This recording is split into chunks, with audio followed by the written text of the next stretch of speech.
is your trainer Arul Francis, and I want to quickly introduce to you about my background before we get on to the session. I have about 10 years of experience in the field of analytics and artificial intelligence. I started my career in 2007. I started working with an investment bank, Lehman Brothers. I was part of the global risk team, and part of my job was to actually help estimate the risk most of the accounts were exposed to and move to I2 decisions in Chennai. And that's where my current role is. As I2 Decisions, I'm leading the offshore delivery center completely in terms of delivery of projects and also in terms of the ability to come up with solutions for our clients.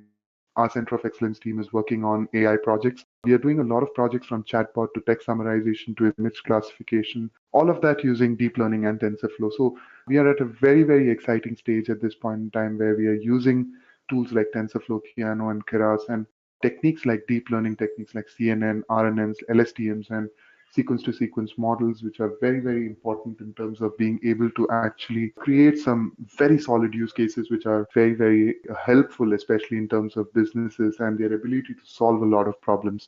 So that is what we are going to talk about, a very small part of it, which is probably deep learning. In fact, our sessions or our courses that we do in Edureka have a focus on understanding and going through all of these concepts in the depth and try and understand how this can be implemented across use case. And one of that is what we are going to discuss today, which is basically understanding what artificial intelligence is in the applications of artificial intelligence. Most of you must have read about it, but I want to call out some very specific use cases.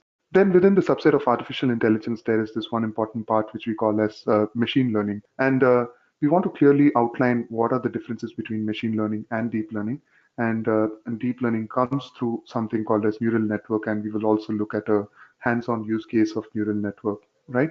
At this point in time, I see a couple of hands raised. I just want to check if there are any specific questions. Let me see who's that. So Simran, any questions at this point in time? I see Simran has raised their hand, and I'm guessing at this point, any questions, right? Simran, please feel free to use the questions panel as well if you have a question at any point in time. Just to let the audience know, if you can please put your questions, I will take them up immediately. But in case, I'm not able to take the question, I promise you I will definitely get back to the question before the end of the session. But at any point in time, if there is something you need a question, you need a clarification on, please put that in the questions panel. I'll try and get back to you immediately, but in case I don't, definitely I will get back after having discussed a specific point, and then I will probably take up the questions. So Samarth, good question, which is recording be available after this session. I do have the moderator here. I think the team from Edureka is also available. I'll definitely ask them to get in touch with you, Samarth, and probably see how we can work that out in terms of the recordings or any other information that you'd like to get in terms of the current session that we're doing. All right. I hope that answers your question there, Samarth. All right. So in brief, we've just discussed about the agenda for today. But let me actually start off by talking a little more in detail about artificial intelligence. In fact, that is the reason why we are in this session today, especially at a time when the IPL match is happening. We're actually listening to a session on artificial intelligence because the reason is that we are at the cusp of technology, I would say, or we are at the beginning of a new revolution, if I might call it. And this is actually the right time because we have all the computation power we need. We have all the techniques that we want, and we have all the data that we need. That is why, artificial intelligence has become this new word that is constantly used for almost every other industry. Remember, the objective is to try and automate a lot of the regular work, and you don't want to explicitly call out all of these events and automate them, but rather you would like an intelligent mechanism by which all of these happen. A lot of people generally tend to ask this question during the start of the session is, hey, why is artificial intelligence all of a sudden such a big thing? People who come from machine learning background usually ask the question that, hey, aren't we doing machine learning? Weren't we doing this for the last 5, 10 years? And how is that now artificial intelligence takes a lot of, important role and has got the ability to actually get so much amount of limelight in the present scenario? So the reason why that happened is initially we didn't have the amount of data. So data wasn't being collected to the limit or the extent to which we wanted it for doing some of our analysis or to do some of the automations. Now with the ability to scale all of your data using cloud, you can store as much data as you'd like to. So it could be in tons It could be in GBs, it could be in terabytes and multi-terabytes that you could think of. The other part of it is the processing power about it, right? So all this data is available now. Now you need something to process it, and again, cloud is giving you the solution in terms of being able to use all of the computational power available within some of the vendors like AWS or probably Azure. They're giving you so much power that you can actually do all of these computations. The remaining part is the application of the technique itself, and that is where I think data scientists like us are actually the need of the hour, where we need people who can actually analyze all of this data and use all of the computational power. And that is where our focus on the session is also to be able to help students or to be able to help our participants in terms of the ability to understand the different aspects of deep learning and how they can exploit all the functionalities available within tools and technologies outside to be able to create some really cool automation. And as mentioned, artificial intelligence is the ability to, intelligently understand data and then be able to take action against any provided data. So that's what we're trying to do, something that is intelligent, generalized, and does not become too particular or focused on a specific use case. Dependency on artificial intelligence. So we're just going to briefly pull out some very important use cases there. Artificial intelligence has a lot of dependency, and one is AI for Good, where the team at Stanford is actually analyzing satellite images to be able to identify specific areas or specific regions where there is a lot of poverty or areas which are actually being denied some of the basic human necessities. So what we are doing is we are using AI not for just profits and whole lot of enterprise level projects, but rather for very important things like trying to find out through satellite images if there is existence of poverty and how we can overcome some of those things.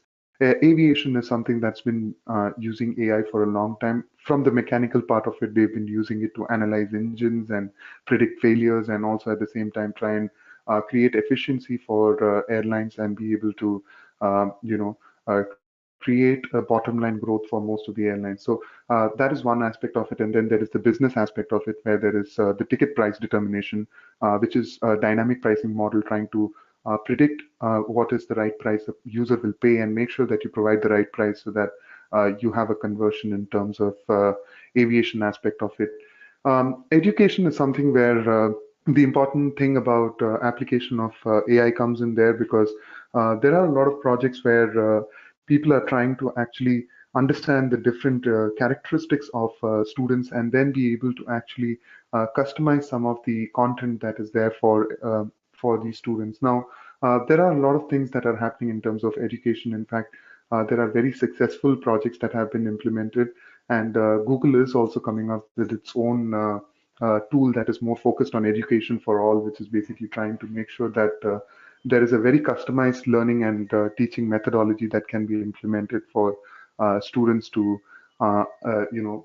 enrich their knowledge through a personalized interaction with the systems. In terms of healthcare, I think I don't even need to talk in length about it. I just say one word, which is probably everybody's heard of, which is basically IBM Watson, and that's an artificial intelligence framework that has been able to garner so much amount of respect and so much amount of efficiency in terms of its ability to work on healthcare related projects. And very simple thing. In fact, this is a very interesting use case. I encourage all of the participants to actually go through is to go and read about how IBM Watson is actually implemented at in New York for Sloan Kettering, which is actually a cancer research specialty and a hospital that's focused on curing cancer.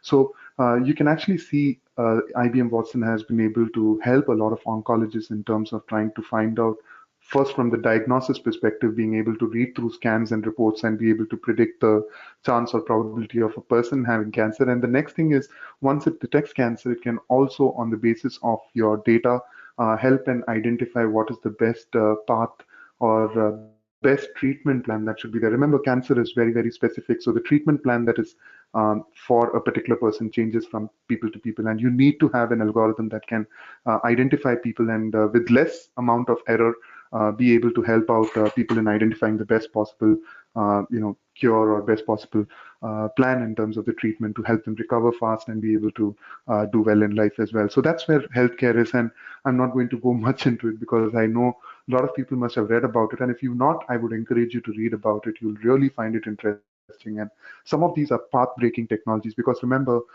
these are impactful projects that are actually changing the whole mankind at this point in time. And that's what we all aim for in life, right? To be a part of a project that actually changes the very perception of how society looks at a particular technology or tool.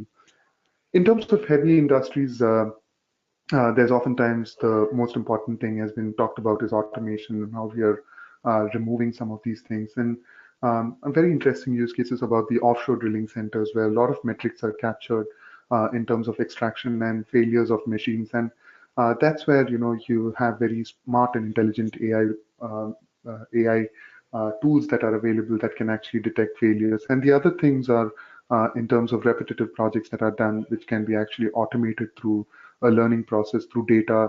You can have a model actually understand and predict exactly what kind of action needs to be done.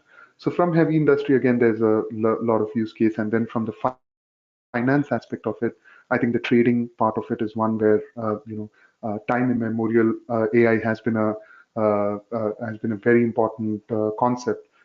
In terms of it, it's also in term, algorithmic trading and risk and a whole lot of things that actually come into it is where artificial intelligence has been doing a lot of job. In terms of finance, I think there are enough and number of use cases that are there outside. And as far as we know, I think TensorFlow is something that's widely accepted in the area of finance itself, considering because TensorFlow has the ability to process such high data or high frequency or high intensity data, if I might use the word. And that is where the important thing about TensorFlow and also deep learning comes in. I'm going to take a quick pause here, and before I proceed to the next slide, I actually want to quickly check with the participants. I see that a lot of people are very quiet. If there are any questions that people have at this point in time, I would like to take them up and then proceed to the next slide before moving on to the next slide itself.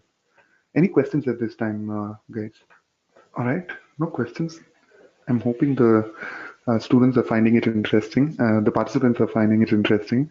All right. Or I'm guessing all of us are waiting for that one moment where we can actually see AI in action. So I'll do that. A question here from Rohit, which is when do you decide a business case needs AI?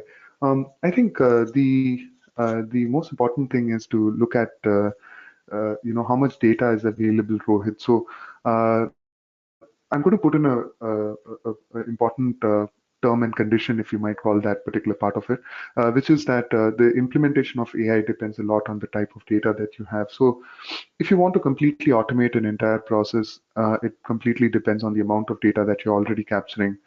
But considering now we are in the world of open data, a lot of data is available on the web and a lot of data is also available on other sources.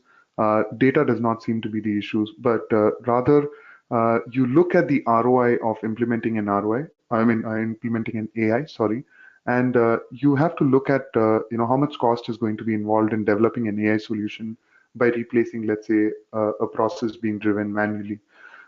If the manual process outweighs the AI solution, then that indicates a reason for moving to AI-based methods.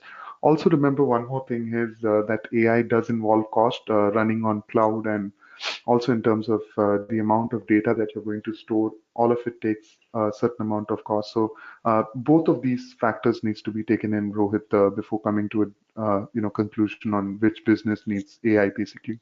Okay, Abhimanyu has a very good question. In fact, Abhimanyu, I'm actually in the midst of this problem, so I think I'll take up this question and I will actually answer this, in a little detail as well.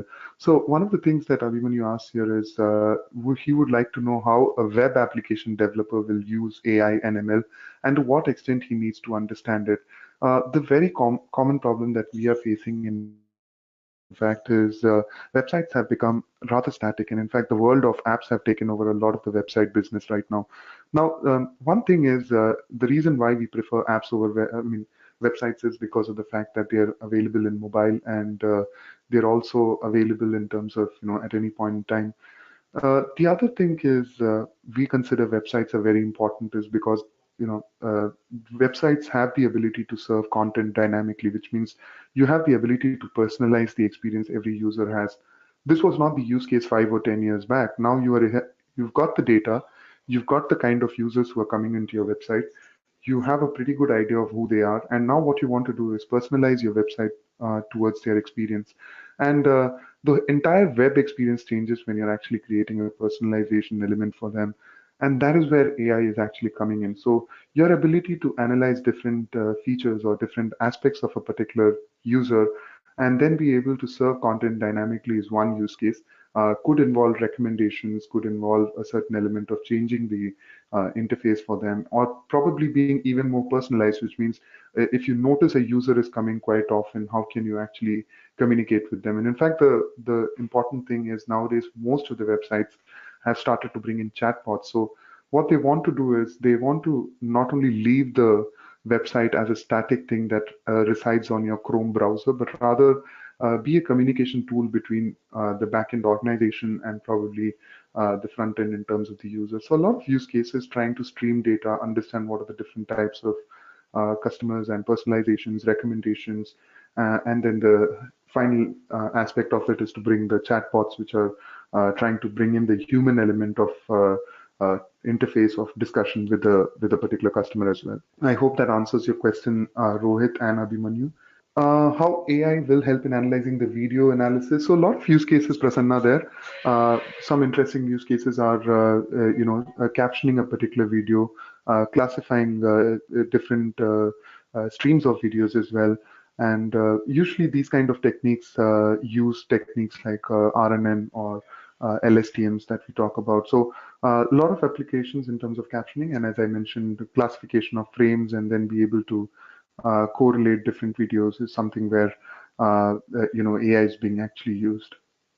Rohit, Abhimanyu, and Prasanna, I hope I was able to answer your question. Would appreciate a quick yes or a no. In case no, then I can probably look at what else I can provide as an answer to you guys.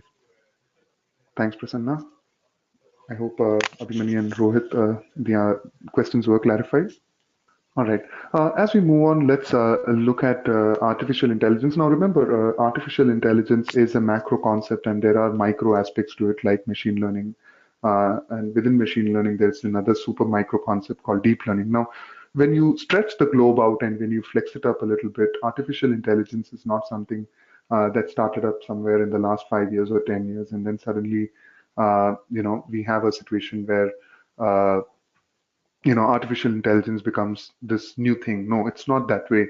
In fact, earlier artificial intelligence was available. In fact, a lot of us were applying it. But the only thing with artificial intelligence in those cases was that all the outcomes had to be hard coded. Now, let's assume a simple example, right? I mean, in case you wanted to actually install a heater in your house and you want to connect it to, let's say, a software, and you want that heater to behave dynamically in the sense based on certain situations about the environment, it has to be able to heat or cool the water basically, right? Now, if I'm just giving that for an arbitrary example, but in the situation like this, what is confusing is because there could be multiple outcomes. I might have multiple scenarios under which I would like to have water. So I could probably want hot water on winter days, which could be a very macro concept, and I could now want cold water on, let's say, summer days. And the second thing is, on days when I go out for a workout and I come back, it should be able to provide this degree of water. When I go to office and come back, it should be able to provide this amount of water, or this heat level is what it needs to provide. But the problem with that is there could be multiple preferences that I might have, and to be able to call out these preferences programmatically, or rather hard code them in a particular program, is going to be a very difficult thing. So earlier, people solved the process of automation through some hard coding, but they quickly realized that this is not the optimal solution, because there's a high possibility that you might end up calling out too many outcomes, and to be able to hard code all the outcomes is humanly impossible. So we needed a technique which can intelligently learn some of these things, and all you need to provide is a list of all the outcomes, and intelligently the data which is provided as an input is read by the algorithm and is able to apply it for different use cases. And that is where machine learning actually comes in. And not that machine learning didn't exist. In fact, the concept of machine learning has been there probably 200, 300 years back. If you talk about even techniques like linear regression or logistic regression, these techniques have now got the computational ability. As I said, the algorithms were all there, the computations were all there. All we needed was the calculator to do this. And that's where now we have all of these tools in our hands. So the tools of the war are in our hand. All we need is just a war to begin, right? So that is where machine learning has come in, and a choice of the right technique helps us to kind of automate a lot of processes. But remember, uh, we have now in the last few years started seeing that data itself has changed its type. And the major thing is data is no longer in the most structured type of rows and columns or Excel sheets, but data has started to move to the unstructured aspect of it. And when I talk about unstructured aspect, I think all of you can relate, right? I mean, earlier we used to share jokes on text and using some other factors, but now most of us are sharing images and videos and pictures and text in multiple different formats and emoticons and whole lot of things, right? Our communication is dynamically changing, which means we are talking in things that are not necessarily restricted to a particular type. So that is where the importance of actually AI or deep learning comes in, the ability to handle unstructured data.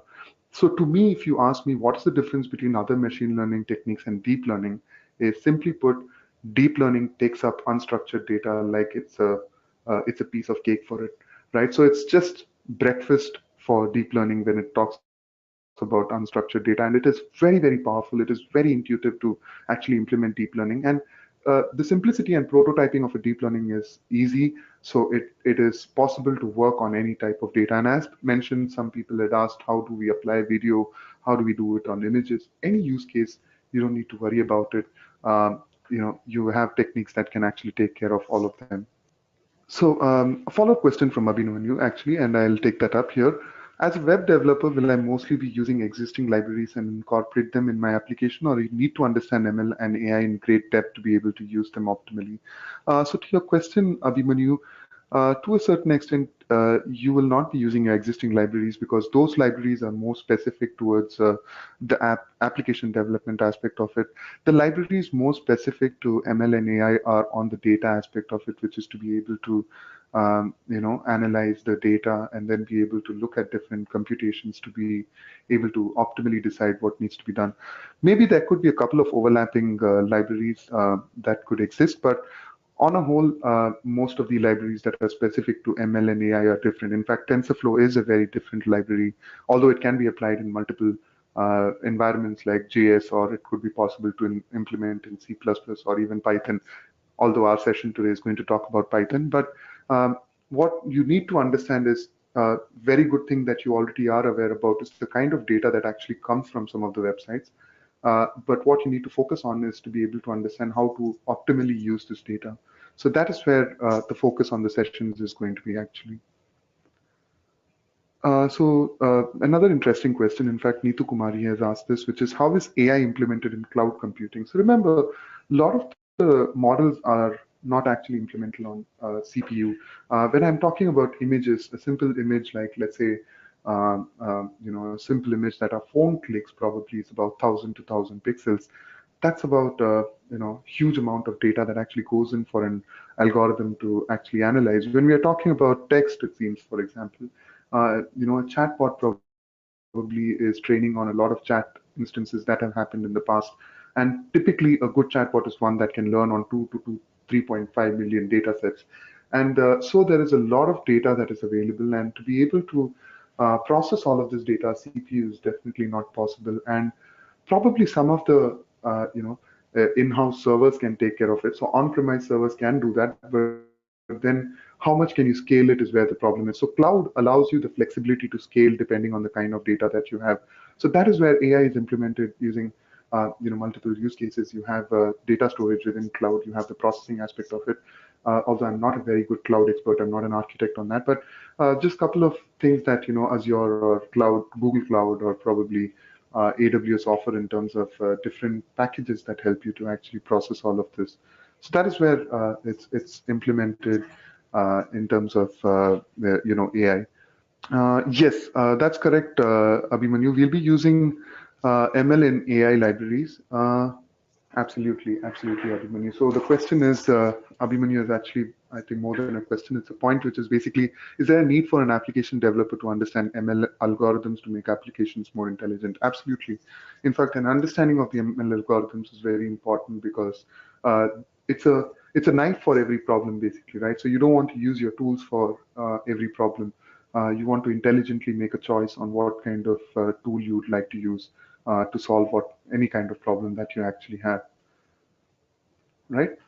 I hope I was able to answer the questions, Neetu Kumari and Abhimanyu. I hope I was able to answer the questions. Neetu, I hope you can quickly confirm if the uh, question was answered. So now we've discussed what is machine learning. In fact, I mean, what is artificial intelligence? And we discussed that the subset of artificial intelligence is where machine learning comes in. So let's look at what machine learning is, in fact, right? Um, Most commonly, a lot of you must have come across this. When you actually did your research on machine learning or on AI, you would have come across this problem, which is a very common problem. We call it as the hello world of machine learning, in fact. And what it does is basically you have data on the features of different flowers and species of flowers, rather, right? So the features are basically what you're looking at over here down, which we call as the sepal length, sepal width, petal length, and petal width. Now, every flower or every class of flower has its own unique set of features, and the combination of these features help in determining what species of flower it belongs to. There are typically about 150 different instances, and for a human mind to read through all of these different features and different instances is going to be a big task. So what happened is it's actually a use case from the UCI machine learning laboratory, and what they've done is they've actually built a model based on the data that was available to predict any new species of flower that exists. So all you need to do is you need to provide just the four important features, which is the sepal length, the sepal width, the petal length, and the petal width. And automatically, based on the 150 instances that were provided earlier, the model is able to learn and apply this on the new instance that you've just provided and be able to intelligently classify what species it belongs to.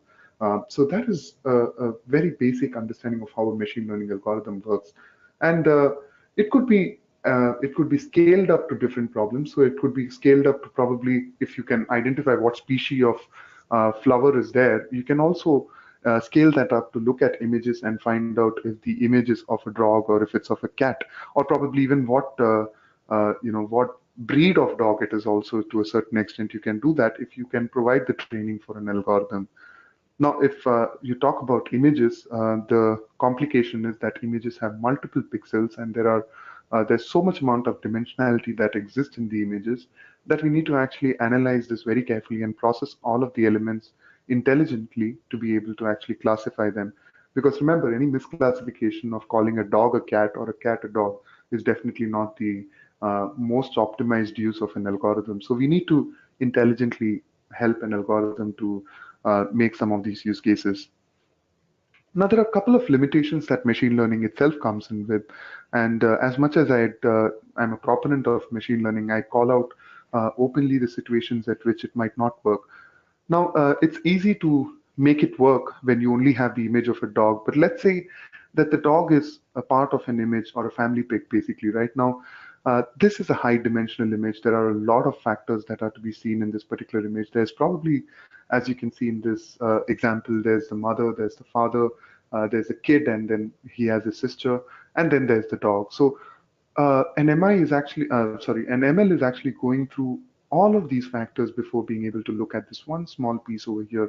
So the nitty-gritties of the data, or rather, I would say, the ability to look at very small features is where an ML actually starts to fail a little bit. So when I talk about ML, I'm talking about techniques like support vector machines, naive Bayes, techniques like XGBoost and random forest.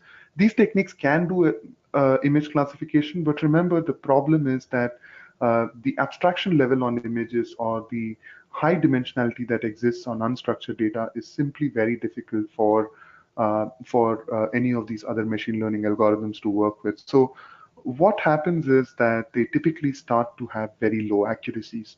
And if I'm talking about this particular case, let me bring it into a real life context, although we are not, our objective is not to classify dogs and cats, but there could be another scenario. Let's say you have a CT scan report or a PET CT scan report, and that report needs to be actually analyzed as an image to find out where there is a particular problem in the particular scan.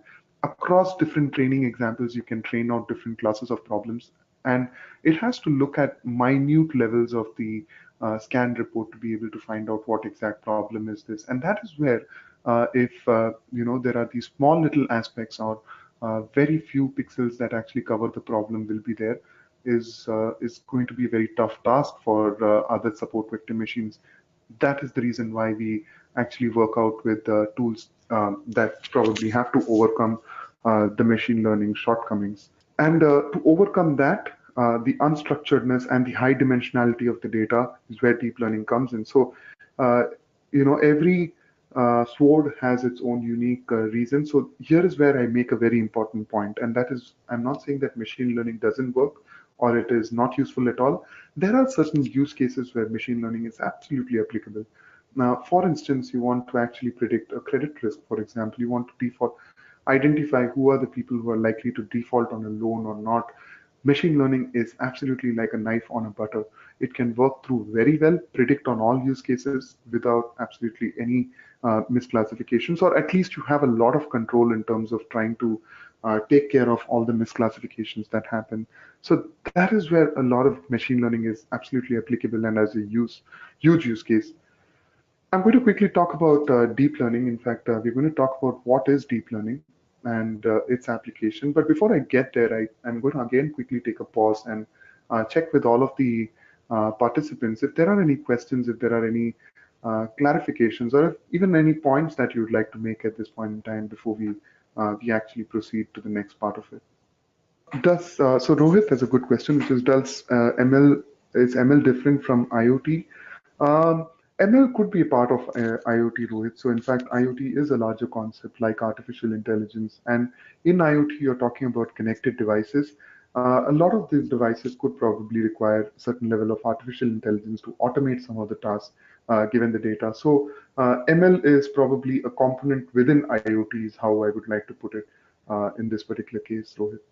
Any other questions? I don't see much questions. I'm hoping that I'm actually clear, unless the participants feel that this is Greek and Latin that I'm talking. But I'm hoping I'm clear. But a quick thumbs up or a quick yes if anybody's finding or anybody's thinking that this is a little different or not able to understand what the trainer is talking about.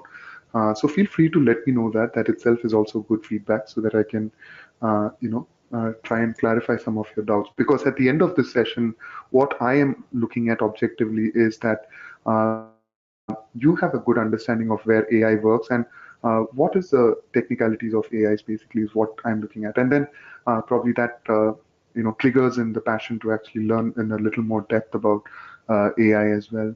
So I'm hoping I'm able to actually answer most of the questions or clarifications that the participants have. Feel free to use the questions panel, guys. Do not worry. Be more than happy to answer at any point in time.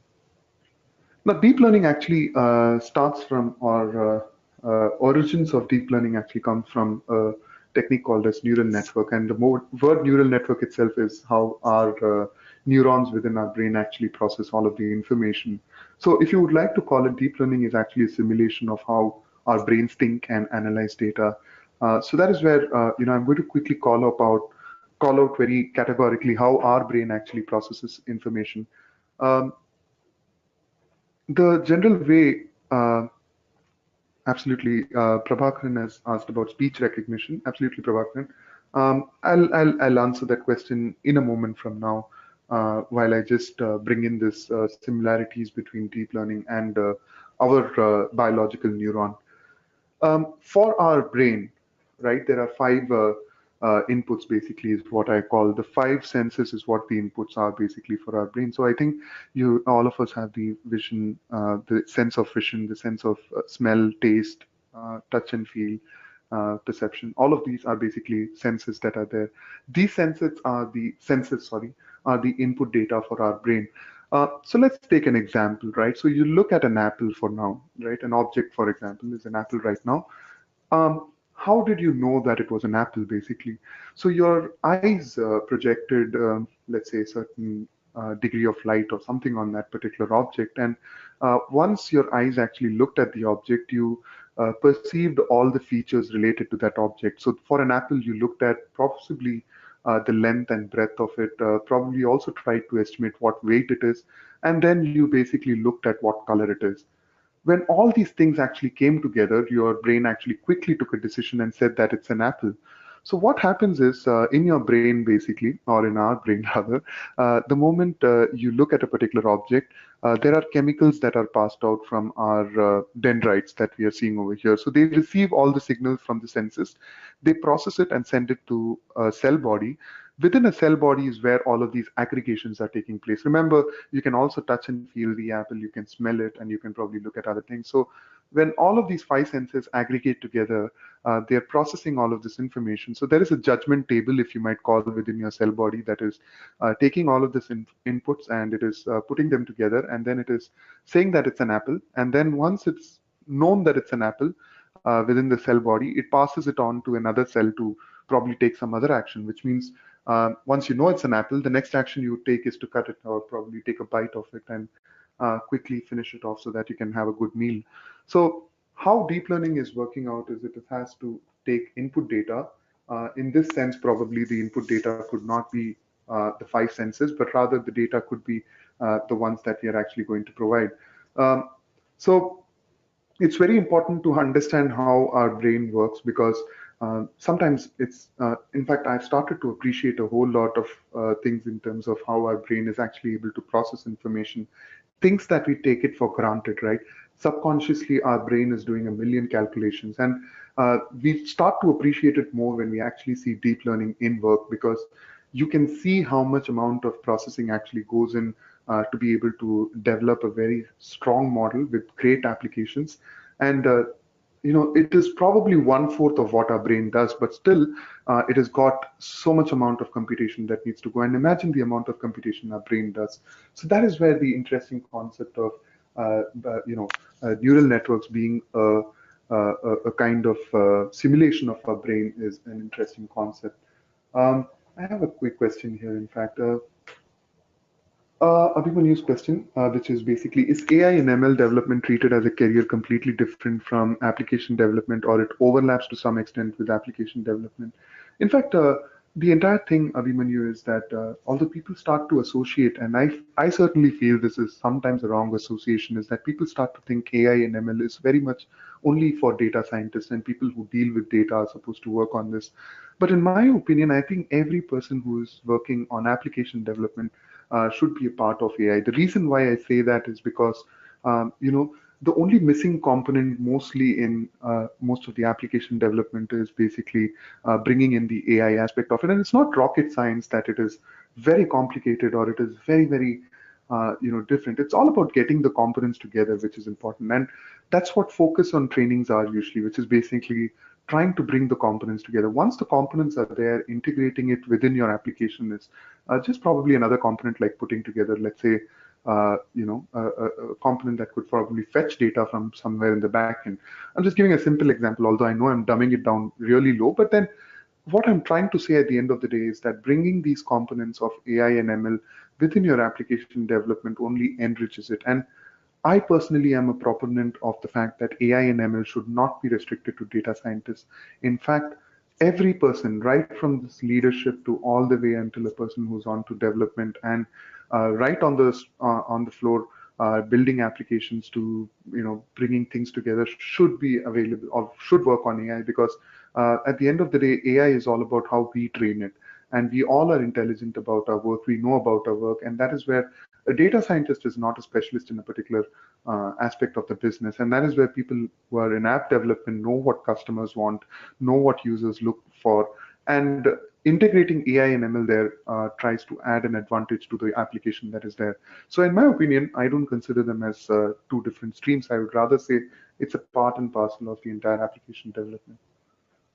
To the question of Prabhakaran, can you explain a bit about speech recognition? So speech itself, looks at multiple data points actually in that particular case. To be very specific, I think it looks at different aspects like pitch and bass and the amount of different the different things that go into a particular part of it. This is stored in unstructured format. It is converted into a structured format before it actually goes into an algorithm. So different parts of speech or different types of speech are uploaded into a model to be able to analyze the different tunes and different pitch and different levels of I'm not sure about the exact terminologies used within speech, but all of these are taken into consideration before being able to classify them and recognize them basically. So just like image, your image is unstructured, but converting it into a structure basically to be able to understand the application of speech recognition. I hope that answers your question, Prabhakaran. Right, thanks for that. So moving on, guys. Now that I have defined how a biological neuron works, it is but obvious that we need to also define how a artificial neural works. So we call it as an artificial neural network or an artificial neuron or a perceptron, whatever the words are. But at the end of the day, it signifies basically, a processing unit, basically, right? So as you see on my left side, you can see X1, X2, and Xn. These are the input data. Consider them as basically your five senses, right? So in this case, for algorithm, it's not necessary that the number of inputs have to be restricted to five, since we are dealing with a lot of data. You can have multiple input factors that could actually help in determining. And the next thing is basically you have a set of weights that are associated with every input data points. What do I mean by weights, basically, right? So there's a certain threshold you have in your mind, right? So you know that a combination of color and also a combination of, let's say, weight, for example, let's say 5 grams or 10 grams is an indication of that it's an apple. Less than 5 grams is basically what we would call as basically, in this case, at least a peach, for example. Now that 5 grams is actually called a threshold, but I'll come to that later. But the learning process of being able to associate a certain level of weight with the input is what the weight over here also does. Subconsciously, we have created weights for every object, which means we know what is the likelihood or what is the importance of certain features in identifying a particular object. So it's possible when you're looking at an apple, the red color could have a higher weightage than compared to the actual size of the apple, probably, right? So there are certain input factors that might have a higher weightage compared to certain other factors. In this case, the W1s, W2s, and Wn's are associated with the input factors, and each input factor has a certain weight, implying how much importance it has in the final output. When you compute or when you actually multiply the inputs against the weights, you get what you call as a summation function. So that is what your cell body is actually doing, as we discussed in the previous slide. You're aggregating all of the information that came in from your five senses, you're putting them together, and then what you're doing is you're taking that from the summation, pushing it to a transfer or an activation function where the actual decision making happens. So when you've summed it up here, you've got a final value, and this is where your decision making is happening, where you're saying that, hey, this is an apple, probably a peach, or it could be possible that it's a lemon. I mean, I'm just giving an example, right? So it could be multiple classes. So that's how our brain processes information, and that's how an artificial neural network is also doing in this particular use case. So a simple example of the architecture of how a perceptron actually looks at. A couple of questions that have come in, but I'll just come back to the questions, Prabhakaran, Neetu, and Simran in a minute from now. I'll just explain some of the important aspects. But before I move on to the next slide, I quickly want to understand from the participants if there are any particular questions, if anybody has any questions in terms of the current slide. Okay, I'm guessing no questions at this point, but moving on to the next part. So if you notice it again, we've just made it a little more simpler in terms of the understanding of how the entire thing works. So again, the input data, you have a set of weights, multiply the weights against the input data and transfer that to, after you summed it up, you pass it on to the activation function, which is actually taking a decision. Now, it works well on a linearly separable data, which means it's easy on certain use cases when you want to, classify, let's say, sunflowers from a rose. Features are very, very unique for a sunflower compared to a rose. But, what about things that are non-linearly separable, which I will come back to at a later point in time. Now, these weights are the most important thing here because at the end of the day, the weights are the long-term methodology by which the algorithm is actually storing all of the information. So a lot of activation functions are actually in place. So to your question, Abhimanyu, in fact, is just moving to the activation function part of it.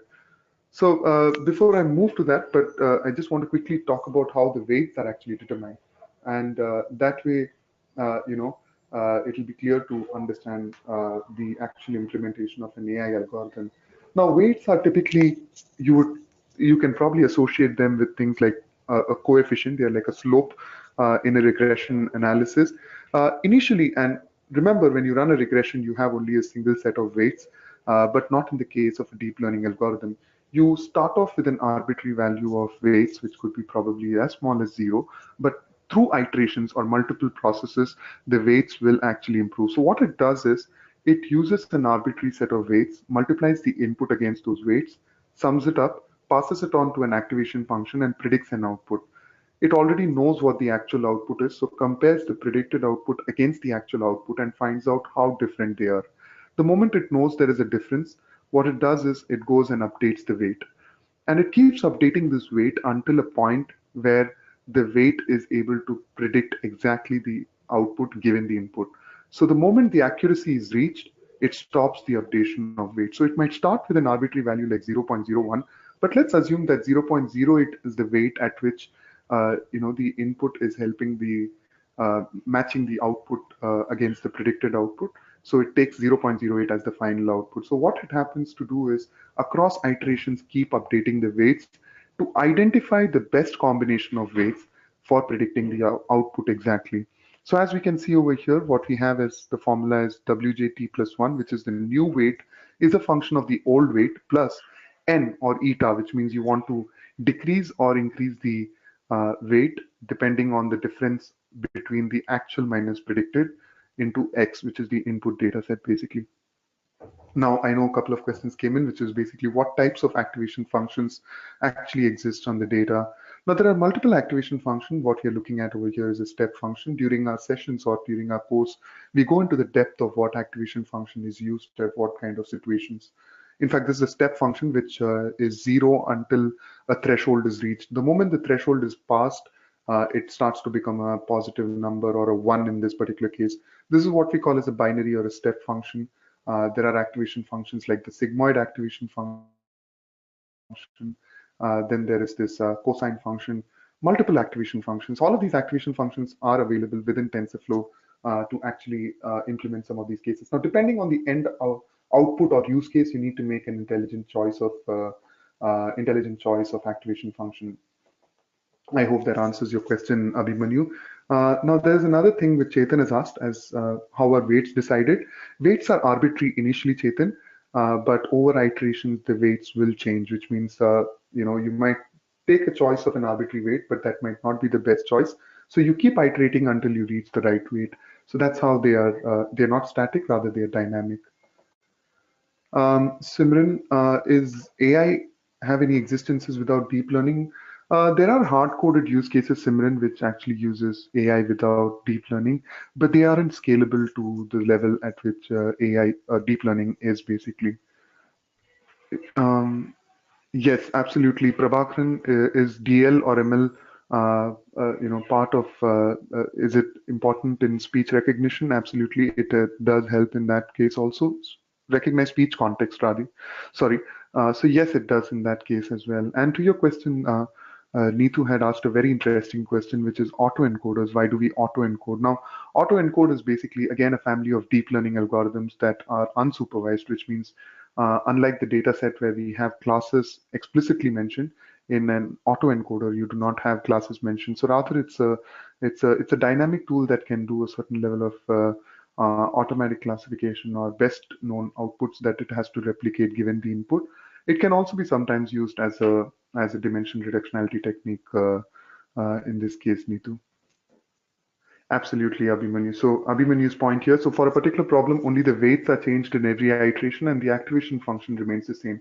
The choice of activation function is something that we call on. It changes from layer to layer, but for a particular problem, it remains the same. So the activation function is basically how you'd like to get your output as, basically, right? A single layer perceptron for a classification. Now, as you can see, this is an OR gate. I think a lot of us have come across the concept of logic gates.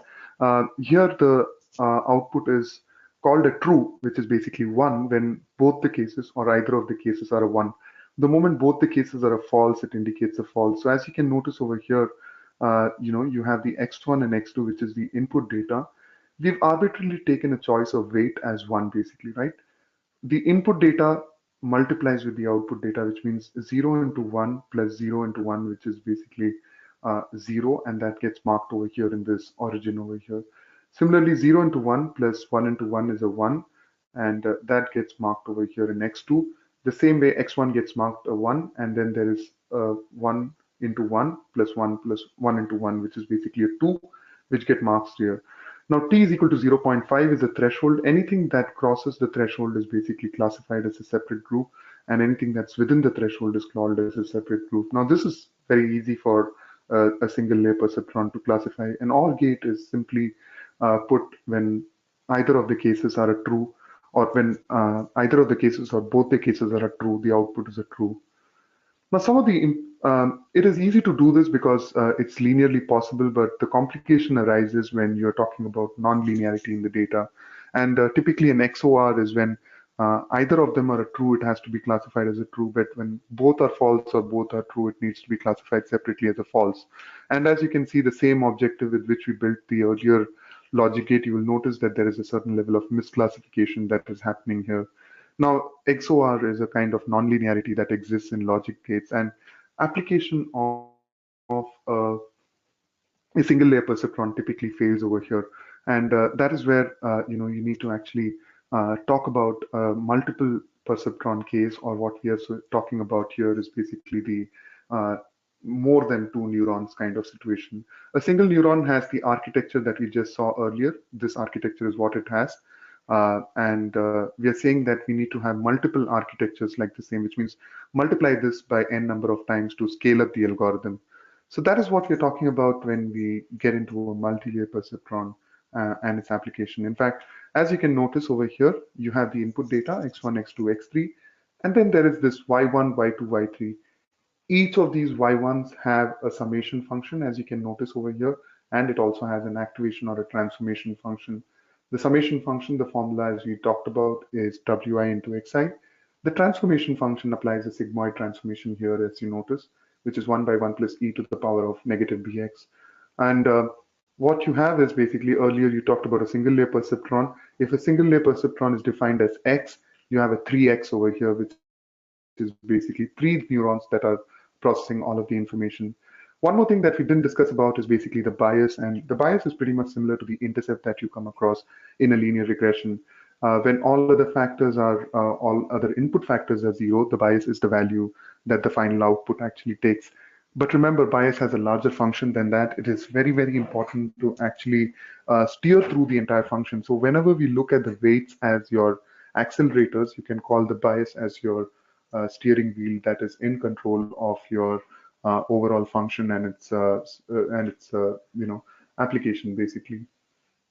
As I talked about it earlier, weights are basically that unit or that particular uh, component within a neuron that is very important to store information for the long-term perspective and be able to apply for new situations. And it is very important to update the weights, because in case the weights are a wrong choice, they are going to end up predicting wrong, and that is going to create a misclassification or failure of application. So we need to take a choice or a conscious, at least the algorithm has to take a conscious choice of weights to be able to predict the outcome as best as it can. In case it does not have the right choice of weights, it needs to go back and update these weights, and that is what we call as actually a back propagation, the ability to go back and update its learning. So simply put, if we know that an apple or the object that we looked at was not an apple, but rather it's a peach, what we do is we go back and update our weights, and we say that, hey, anything that is a little smaller than an apple and a little less red in color is probably a peach, and we can't call it an apple. So the same way, the algorithm knows that it has predicted something wrong, and it needs to go back and update its learning. So what happens is your input data actually comes in through the input layer, passes through a set of neurons. And if you notice here, this is almost 8 neurons, which is 8 times of our single layer perceptron. And all these 8 neurons are taking the input data, creating certain computations, and then passing it on to the next layer until you're finally able to receive the output. So that is where a multi-layer perceptron has got multiple computations, and the ability to scale it up from 8 neurons that you see in this case to probably 100, 200, or even 300 neurons is absolutely easy, especially in TensorFlow. And I will show that to you in a minute from now. But the most important thing is the ability to handle non-linearities in the data very, very efficiently. The training of a neural network is very important. In fact, the most common thing in neural networks is the concept of backpropagation. And in fact, I was just talking about that a moment before. So let's actually look at how it works in this particular case, right? So you have the input data, which is basically 0, 1, and 2, and your actual output is basically 0, 1, and 4. Now, you take a choice of weight. Arbitrarily, you take the weight 3, and you multiply it with the input data, basically, right? So 0 into 3 is basically 0, 1 into 3 is 3, and 3 into 2 is basically 6. Now, your actual output is 0, 2, and 4, and the predicted output using the weight is basically 0, 3, and 6. So we have a certain level of error. Now, the absolute error, which is actually the difference between the predicted and actual, as you notice over here, is actually 0, 1, and 2. But we square them off because there's a high possibility that some of the errors might actually be negative in this particular case, and adding up or summing up negative and positive values might result in a 0. So to handle that, we square them up and it becomes 0, 1, and 4. So that is where you notice that the square error is 0, 1, and 4. To handle this efficiently, we feel that okay, this is not the right choice of weight. So let us take another weight in this particular use case. So what we do is we add up a new weight, which is 4, and when we multiply that against the input, we get the outputs of 0, 4, and 8 this time. Again, this is way far away from the desired output of 0, 2, and 4. So let's actually look at what the squared error in this case is. It becomes 0, 4, and 16, which is really high, or 4 times higher than what it was for the weight of 3. Now the model knows that as it is increasing the weight, the error is increasing. So it consciously makes a decision. Rather, within the model is an optimization algorithm. During our sessions, we focus about or talk about the optimization algorithms in detail, and that is what we call as a stochastic gradient descent. And it identifies the right choice of weight. So the moment the stochastic gradient descent knows that the algorithm, when the weights are increasing, the error is increasing, what it does is it takes the reverse direction and starts to reduce the weight so that the error reduces to a point where beyond which you cannot reduce the error is where the optimized weight is identified by the stochastic gradient descent algorithm. As we can see here, you can notice that as you're increasing the weight, the error reduces initially, but after a point in time, you continue to increase the weight, you will notice that the error continues to increase. So it is called a gradient descent because regardless of where it begins, whether it's on the left side or on the right side, on top, it has to descend down to this point where the error is minimum or is absolutely low, basically, right? So that's how the training of a neural network actually works. Before I proceed to the use case, I quickly want to again take a pause. All the participants, I quickly want to check if there are any questions, if there are any clarifications that you guys would like to get before we actually proceed to the practical use case or application of neural networks on TensorFlow. All right, since there are no questions at this point in time, I'll talk about what is the practical use case that we're actually going to look at, or what is the multi-layer perceptron use case that we're talking about. Let's assume that you've been hired by a particular team to identify the difference between a mine and a rock. So the objective is to create a model that actually identifies a particular object as a mine or a rock. Now, this is an interesting use case because if you want to detect a particular object as a mine and a rock, there are a certain level of signals that are being sent out from the detection tool, which could probably be a sonar. And what you're going to do is use these signals to detect whether it's a mine or a rock. So what we're going to do is we are going to actually look at it in terms of, I'll first show you the data set. After that, we are going to read the data set into Python. We are going to define the features and labels. Then we're going to do something called as an encoding. I'll talk about what encoding is, and then we will divide the data into training and testing, uh, do all of the assignments and all of the storing of objects within TensorFlow, implement the model train, and then show you across iterations how we are basically reducing the mean squared error, or actually increasing the end prediction capability of the model, basically, right? Or in this use case, it's the accuracy that we are focused at. So let me quickly open the data set for you guys so that it becomes a little more clear in terms of how the data looks like. So I'll just pull that up. Give me a quick second. Sorry for that. This is what we call as the advantage of Python. So you love your Python so much that you process your data, all of it in Python and not in Excel. So yes, so you have 60 different classes, as you can see here. 60 different features. Sorry about that. All of these features are basically signals that actually come up from the Sonar tool. Now, each signal basically has certain value, and a combination of these features is what determines whether the final output is basically a rock or a mine. In this case, it's 0 and 1. And our objective is to find out, or through 208, as you can see, 208 instances, create a model that learns all the features that are necessary to classify a particular instance as a rock or a mine, and then apply it for future use cases. So intelligently, the moment a future use case comes, automatically the model should have the ability to predict whether a particular object is a rock or a mine. So let's see how we are going to do this in TensorFlow. In fact, I'm going to quickly open up my Spider, and this is a tool that is commonly used by all data scientists, especially when it comes to deep learning. Um, any questions at this point in time? Please feel free to use the questions panel. I'm more than happy to take a pause and answer them at any point in time.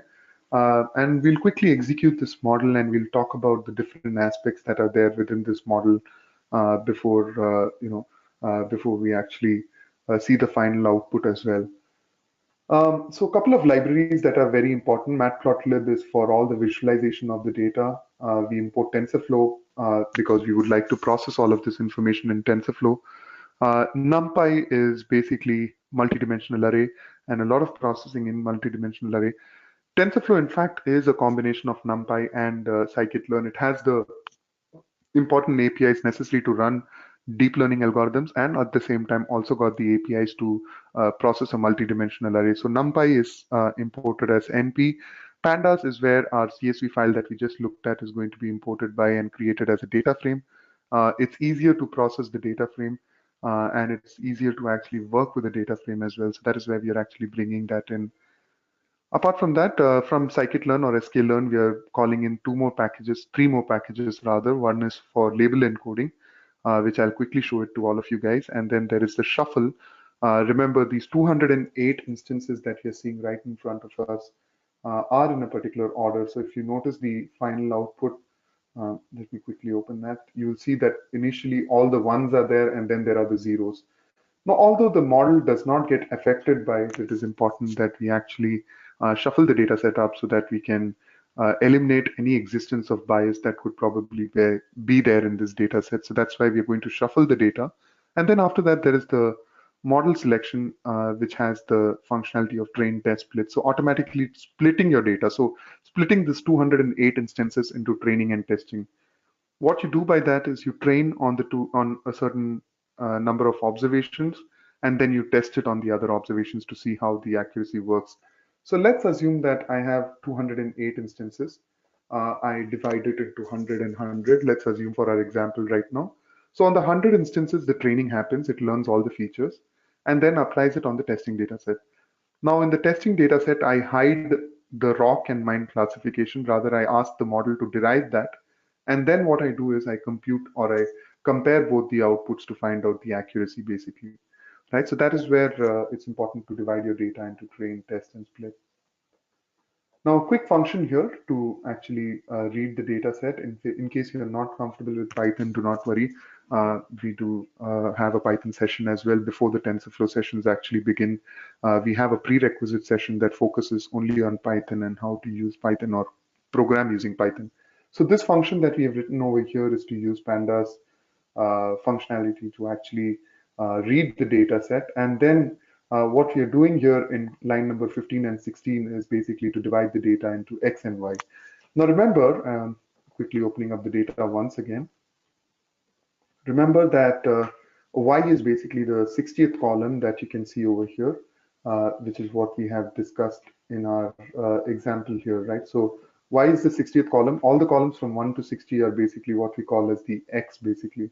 Now, the rock or a mine or the class which it belongs to depends on all the 60 variables. That's why we separately call them as a X, and we call this as a Y separately, because Y, or the 60th column, is dependent on all the 60 columns before it, basically, right? So that is why we are calling them as X and Y, and we've used the functionalities within pandas to demarcate what are X and variables Y is, basically. So we demarcated the columns separately. We are applying an encoder, which is not necessary in this particular use case because our data is already in 0 and 1.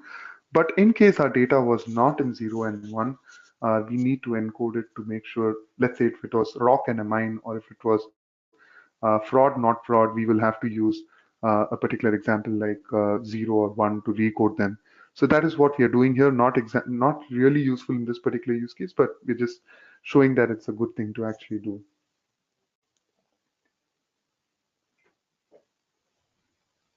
In a neural network, so Abhimanyu has a question here. In a neural network, what computation is taking place in multiple layers, and how does it affect the final output as composed to a computation which uses only a single layer?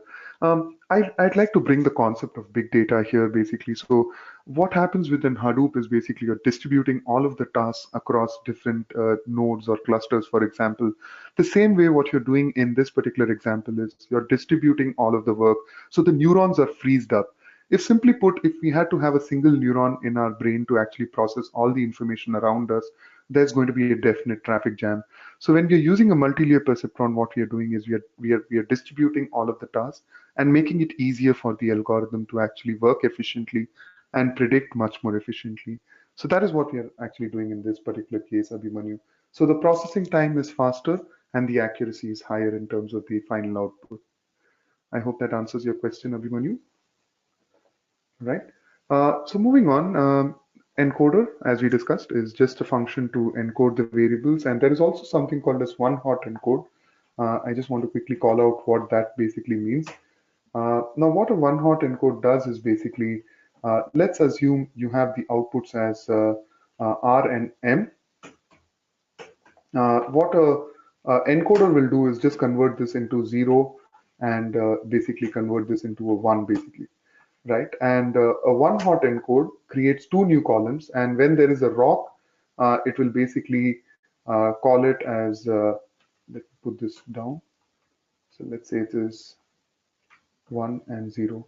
So when it is a rock, what it will do is it will, under the 1 column, it will put it a 0, and under the 0 column, it will put a 1. When it's a mine, sorry about that, apologies, 0 and 1. And when it is a case of mine, it will basically call it as a 1 and a 0. So this happens across columns. So this is what we call as a one-hot encode. And that has been defined in the next function that you see over here. So we've laid down a logic by which we can one-hot encode our data set. Simple functionality, but do not need to worry about it. TensorFlow within itself actually does provide the functionality or API for one-hot encode. So you don't need to write such a lengthy amount of code. Rather, it's just a function that you need to call out within TensorFlow to execute that particular thing. Remember, as I did when I missed out on this point, one hot encode, or for that matter, even TensorFlow is actually uh, it has the low-level APIs and the high-level APIs. So both of them are available. So which means if you want to prototype, it's very easy. At the same time, if you want to customize, it's highly possible with TensorFlow. So big advantages there in terms of TensorFlow. Next is using matplotlib. We are quickly going to plot a couple of things, which is basically plot the ones and zeros. Remember, our data is of ones and zeros, one indicating a rock and 0 indicating a mine. So we are just plotting that out using a matplotlib function, followed by a quick execution of all the functions that we've actually defined here. So you can see we've actually executed the read underscore dataset function, which will generate three datasets, or rather two important for us, which is X and Y. Then the plot underscore points, the same function that you see over here, has been executed here to execute the outputs of the dataset X and Y. Followed by a quick shuffle of data. As we've talked about earlier, it's important to shuffle the data because they are in a certain order, and the order might affect the biasness of the algorithm. So that is why we are shuffling the data and then breaking them into two parts on a macro level, which is train and test. As you can see, train X, test X, train Y, test Y, basically. So training data of X, which is the dependent variables available for training, testing data of X, which is dependent variables available for testing. Train Y is basically for training purposes. The test Y will not be fed to the algorithm, rather will be used for validation purposes by the algorithm to see how accurately it has been able to predict. Now, the size of breaking the data is 20% for testing and the remaining 80% for training. And for reproducibility of the results, we've kept the random state at 415. Couple of important things. Learning rate. I kept mentioning that the weights will increase and decrease, and the rate at which the weight should increase or decrease depends on the learning rate. So weights can increase by 0.3 or decrease by 0.3 across different iterations. Now, in this particular use case, I have given 3000 epochs or 3000 iterations rather. So which means there are 208 observations, and this model will typically go through all the 208 observations at least 3000 times, right? That's a big number, I agree. So it's going to do it for 3000 times, but just for the sake of time constraint for this point in time, I'm just going to keep it at 1000 so that we can see how the output looks like. I'm going to store the cost history. Cost is nothing but it is trying to find out what is the difference between the actual and predicted. So we are going to store that in an empty object so that we can keep looking at how it has worked out. Now, this is a multi-layer perceptron. The most important thing is I'm defining how many layers I have. Remember our earlier example? I'm sorry about that. Our example that we just saw over here. Now, in this particular case, you're typically looking at two layers with four neurons. I'm talking about four layers with 60 neurons. That is totally 200, 240 neurons, basically, right? Which is 240 times a single layer perceptron. Remember, a single layer perceptron can handle linear data, but non-linearity is not its strength. So this data has a lot of non-linearity, and that is the reason why we have four layers with 60 neurons each to process all of this data. We are defining the input data, which is X, already discussed as we've seen it earlier here, followed by the weights and biases. As I've discussed earlier, the weights are something that is kept as a variable, which is an object that TensorFlow actually provides, which means the values vary right from the start to the end. They've been kept as tf.zeros, indicating that initially the weights will start as 0, and as there are multiple iterations, the value will increase from 0 to 0 0.3, 0 0.6, 0 0.9, so on and so forth until it is able to arrive at the right weights. Same concept applies for bias, and then there is a y, which is basically the actual y that we're looking at. So that's basically the weights, biases, and then we come about the multi-layer perceptron. The first part of it that you see is basically the summation function, where you're multiplying the input against the weights and you're adding the biases. So you're adding tf.add and tf.matmul. So this is matrix data, so matrix multiplication between the input and the weights, and then the addition to the bias, which is basically the summation function. You take the value from the summation function and pass it to the activation function, which in our case is a sigmoid activation function. The same concept of the value is basically the input layer. The layer one becomes the input layer for layer two, and the same concepts happen there also, which is the summation function and the activation function. These happen for four different layers, and remember, each layer has its own activation function. Here we are using a sigmoid activation function, and in the final layer we are using a ReLU activation function. During our sessions, we go into the depth of what these functions are, but considering we have a time constraint, we are not going into all the activation functions. But remember, the activation functions design your final output. They are the ones that are very important to actually help you decide the final output, basically. then followed by the output layer, which is where the outcomes are actually going to be created as.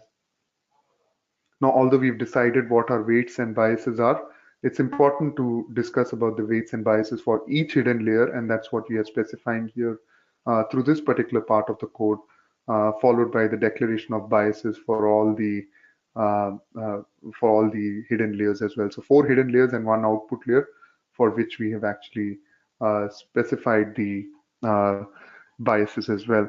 Now remember, what we've done till now is just compilation. So 0 to 118 line of code is all about the compilation. The actual execution happens only when we initialize all of these things. So that is where we are using the init function or global initializers to initialize all of the compilations that we've done, and to execute them is what this particular function does. The actual logic of the model is multilayer underscore perceptron. As you notice, the definition of multilayer underscore perceptron has been done here. And it takes all of the input data, multiplies it with the weights, and then adds up the biases.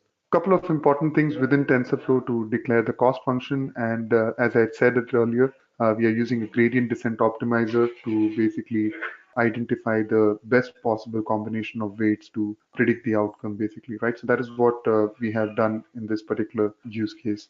After having done that, this is a session. This code typically helps in executing all the things that we've just about listed. So all this while we were just writing codes. To execute it is this particular function, and we are just running a for loop against the entire data set to be able to show us how exactly the entire process is working. So we are providing the input data, the outputs, and the other things that needs to be validated for across different data instances. So 208 instances that need to run as an epoch, basically as an iteration over the epochs, and has to produce a multiple level of outputs. So I'm going to quickly execute this code, and there are a couple of plots that we have in the final part of the code, but I'm going to quickly execute this. And in the meanwhile, what I'm going to do is I'm going to pause it at this point in time so that, if there are any questions, I would like to take them up at this point in time. Please feel free to use the questions panel to type your questions. You can see that we started off with an epoch of, in this case, we started off with zeroth epoch, which had basically very low level of accuracy, but now it has been able to improve it to almost 69% in terms of the accuracy. Constant fluctuations, yes, there will be, in terms of constant accuracy is being measured at this point in time in terms of across epochs, how it is actually doing.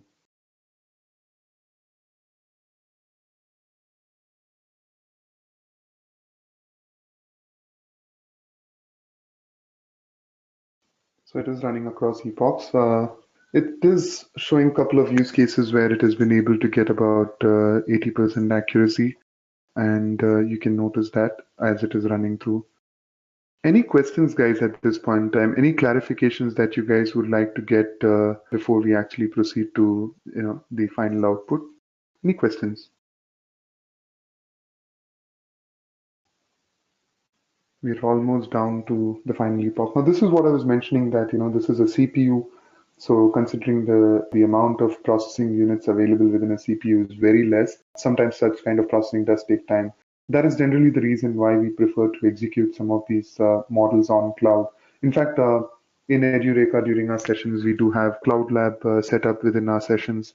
So most of the times the students actually execute or the participants actually execute a lot of these codes on the cloud instance to be able to see, how this exactly works out. Definitely, Abhimanyu. I will actually ask the team at EduReka to send you the presentation. For those who are interested, definitely. Please do get in touch with also the team here. The support team will definitely get in touch with you after the session also. Now, feel free to let us know if you need anything else apart from the presentation as well. So if in case there's a requirement, I'll be more than happy to answer any clarifications that you have after the session also. But feel free to put your questions right away as well, because while I'm here, it's easier to answer a lot of the questions in this case.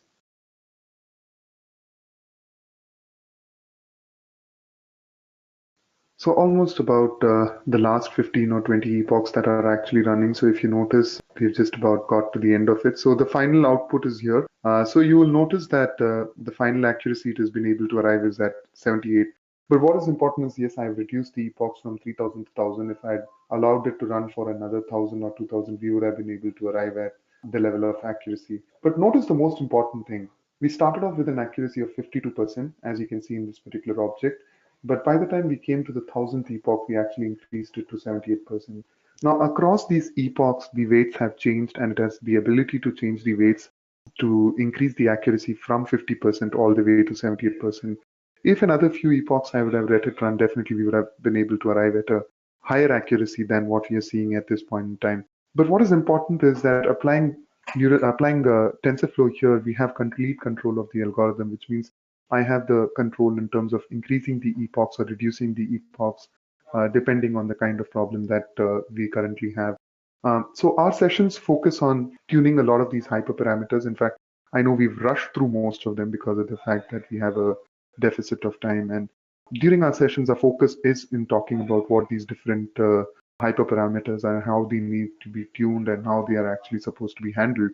What are the different aspects? In fact, we've looked at a 35,000 level right now, but during our sessions, we go down to the depth of each of these things to understand how this works.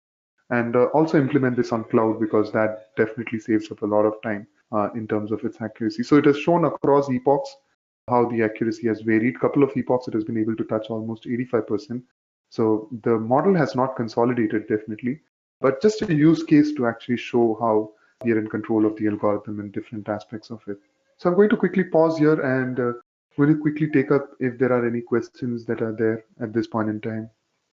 Not a problem, Shashank. Thanks for joining in. Definitely, I'll ask this team to actually get in touch with you at the email ID, and I will definitely ask them to work it out with you. But before anybody leaves, I just quickly want to I just need one quick favor from all of you, which is at the end of the session, there'll be a feedback form that will actually come up to you guys. I just request you to fill up the feedback form in terms of how we did this, so that it'll be helpful for us to understand how it went through. So definitely, to all the participants who want the recording or the things that we discussed during the session, the support team is there. They will be getting in touch with you and they will be walking you through different requirements. In case there are some other questions that you do have post the session or at a later point in time, feel free to shoot out an email to our team. They will definitely forward the email to me, and I'll be more than happy to answer all the questions, because I know a lot of people are actually heading out as well. So that's the reason why, feel free to email me. But please do not forget to fill up the feedback forms that come up at the end of the session. Anybody who's leaving, not a problem. Thank you for joining us for the session. It was wonderful interacting with all of you. Those of you who are leaving, you're free to. Those of you who'd like to put down a couple of questions, I'm still available after the session. So feel free to use the questions panel, and I'll be more than happy to answer those for you. Thank you so much. I hope you have enjoyed listening to this video. Please be kind enough to like it, and you can comment any of your doubts and queries, and we will reply them at the earliest. Do look out for more videos in our playlist and subscribe to Edureka channel to learn more. Happy learning!